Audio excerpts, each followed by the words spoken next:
With more than 400 episodes in our archives, it's possible you might have missed one. So this week we're bringing you a reprise of practical encouragement and help.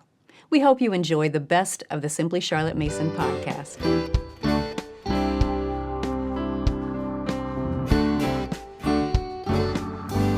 Welcome to the Simply Charlotte Mason podcast. I'm Sonia Schaefer. We all want to instill good habits in our children, from the time they're toddlers through the time they move out and start their own households. We often think of habit training as something we do on the side. We work on kindness alongside all of the regular activities of the day. Or we work on orderliness as a constant requirement all day, every day. But what if I told you that there are at least 5 habits that are built in to homeschooling the Charlotte Mason way? These are good habits that you will automatically cultivate within your child as you use Charlotte's approach to education and her brilliant methods. Your child will receive that important repetition every day as you use these methods. Repetition is key to developing habits. And motivation is built in because your student knows that she's going to be held accountable for those lessons. These habits are reinforced over all 12 years of schooling. All of them are important life habits. Good habits that will set your child up for success in life. And they're cultivated simply as you are faithful to use Charlotte Mason's methods. So let's take a look at the 5 life habits and discuss a little about why they're so important and detail which methods cultivate them. Habit number 1, listen attentively. You know how important this habit is. Whether you are in the workplace, at a doctor appointment, sitting in a lecture or a sermon, or discussing something with your spouse, or trying to resolve a dispute between children, or receiving instructions at the start of a new adventure, it's in so many situations. You know how the path can become much smoother when you listen attentively. People who haven't had regular practice with this habit go through life at a disadvantage. They struggle to make their minds pay attention for any length of time. But we can instill this wonderful life habit by simply being faithful in one method that Charlotte insisted upon. Don't repeat yourself. When you are reading a living book for a school lesson, read the passage once. When you're giving a directive to a child, give those instructions once. And then hold the child accountable to narrate or to obey or whatever. You see, Charlotte knew, just as we do, that it is human nature not to put forth the effort to focus unless it's absolutely necessary. Most of us go through life thinking our random thoughts and giving half-hearted attention when those random thoughts are interrupted. We've all learned from a young age that we can ask someone to repeat what was said, and they usually do. And that's exactly why Charlotte insisted upon a single directive or a single reading.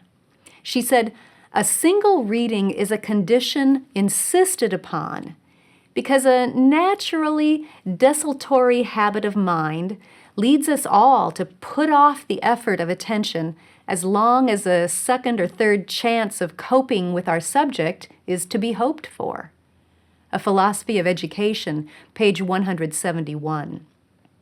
Not repeating yourself, whether in giving instructions or in reading aloud, is a key Charlotte Mason method that will instill within your child that valuable life habit of being able to listen attentively. Habit number 2, restate accurately. Listening carefully and restating what you think the other person said are foundational skills for good communication. It shows respect to the other person in the conversation to pay full attention and make sure you've understood him correctly before you answer. Restating something in your own words is also a brilliant technique for learning information or cementing it in your mind. And in a Charlotte Mason education, that technique is known as narration. It's used a lot. Charlotte required a narration after every reading for 2 reasons. First, the student has good motivation to pay full attention when he knows he's going to be asked to narrate what he read or heard. Second, it's practicing for self-educating. If you can read or hear something and grasp it so well that you can put it into your own words, that technique can help you learn just about anything. Now let's be honest. Sometimes we might grow a bit weary of asking our children to narrate. Listening to multiple narrations every day might begin to feel like a waste of time. But that's exactly when we need to remind ourselves of this idea. Every time a student narrates, she's practicing the technique of self-education, yes, but she's also practicing the habit of good communication. The more often she repeats that habit, the more deeply it will become ingrained. Think of it this way. You are helping your child practice a vital communication skill that's going to help her in all of her relationships with her future spouse, her future boss, her future employees, everyone she meets. Narration is a powerful life habit. Habit number 3, observe closely. Keeping your eyes open and your mind engaged, looking carefully for what you can observe and learn for yourself is another important habit to learn. We've all been around people who want everything spoon-fed to them. They either don't know how or they refuse to put forth the effort of discovering for themselves what's right in front of them. There is so much that we can learn for ourselves if we have this habit of looking closely and carefully at what is all around us. Focused observation also has practical benefits. Think about driving. When we moved from the Midwest down to Georgia, the roads down here made no sense to me. I was used to driving on a square grid. I grew up where every grid was a square mile. Each side of the square on that grid was 1 mile. So if you needed to reroute, you could calculate how far you would need to go out of your way, and you could picture the turns that you would need to make to get back where you wanted to go. It was a grid pattern. Easy. Georgia is not laid out on a grid pattern. It has curvy roads and random patterns. And just to add to the fun, somebody thought it would be a good idea to change the street names every so often. So you might turn onto Lester Road up on the corner, but then as you drive along, its name changes to Pleasant Hill Road, and then to State Bridge Road. Close observation was needed to help me make sense of these different road patterns and figure out how to get home from the grocery store by the most direct route so the ice cream wouldn't melt. Now, yes, you can use the GPS on your smartphone, but having a good first-hand knowledge of the area in which you live is still an important skill. My phone has routed me the long way more than once, and knowing the roads around here has come to my rescue. That knowledge comes by close observation. And that's just one example. A habit of looking closely and carefully can serve us well in many other situations too. Learning how to change a tire, overseeing the construction on your house, determining when to plant your garden, calculating your expenses accurately, or even following a recipe. Here's a hint, by the way. If your egg salad turns black, you probably put in too much pepper. Don't ask me how I know. Careful observation is built into many Charlotte Mason methods.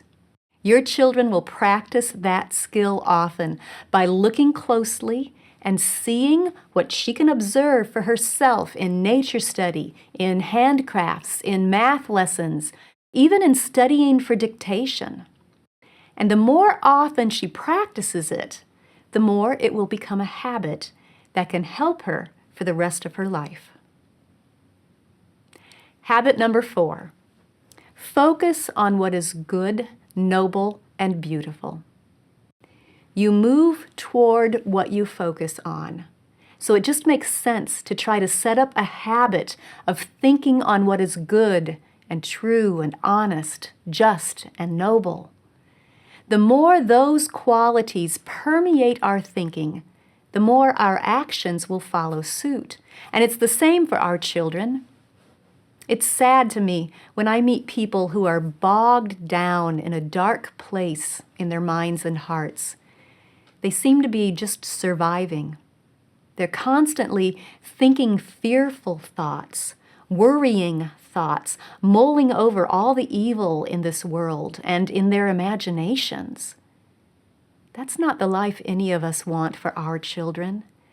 We want our children to embrace the gift of life, to thank God for that gift, to focus on what is beautiful around them, to turn away from evil and do good, to walk justly, to love mercy. If that's our goal, then cultivating a habit of feeding their minds on what is noble and beautiful just makes sense. And once again, Charlotte Mason's wonderful methods come to the rescue. They support that goal. If we follow Charlotte's standards in selecting books and art and music and poetry, our children will grow up with a steady diet of good, just, and noble food for their minds and hearts. Their tastes will be cultivated for what is excellent in quality. And that habit will be established that will serve them well in later life. Habit number 5, do your best, the first time and every time. You can probably recall a time, maybe recently, when someone you were counting on to do a job for you gave less than his best.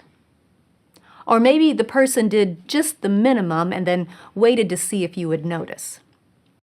Sometimes it can be like pulling teeth to get someone to put forth the effort to do his best. But on the flip side, you probably know some adults who give every task their best effort. Those are the people you hold in high esteem. They get noticed. They can be entrusted with important work. If your child has the habit of giving her best, she's set up for success in life. It doesn't matter what work she pursues. Doing her best the first time and every time will benefit her and all of those around her. And you know that doing your best is built into Charlotte's methods. She called it perfect execution. Quality over quantity. We encourage that habit whenever we expect one perfect letter in handwriting. Then the lesson can be done. When we walk through all of the steps of studying for a dictation before we actually dictate it. When we teach a child slowly and carefully what she is to do in her handicraft. When we pronounce a math answer, either right or wrong, not just close enough. Upholding that standard of best effort, expecting your child to do her best, and inspecting her work faithfully to make sure she gave it her best. All of those built-in methods will go far to develop a habit of do your best the first time and every time. And that habit can take your child far in life. Wouldn't you like your child to be that kind of person, to have those 5 life habits, to listen attentively, to restate accurately, to observe closely, to feed her mind and her spirit on what is good and noble and beautiful, and to do her best the first time, every time? Those good habits can be applied to so much more than schoolwork. Every aspect of your child's life can be affected by those 5 habits. It astounds me that we can cultivate them simply by faithfully using Charlotte's methods in our home schools every day. I guess it shouldn't be so astounding, though, when we recall that Charlotte Mason education is about shaping the whole person. And the helpful discipline of good habits is part of that education. So next time you are tempted to repeat yourself, or to skip a narration, or to excuse sloppy, half-hearted work, remember this: you are setting up life habits, one way or the other. If we are faithful to use Charlotte's methods the way she outlined them, we will give our children not only a fabulous education, but also some valuable habits to help them succeed in life.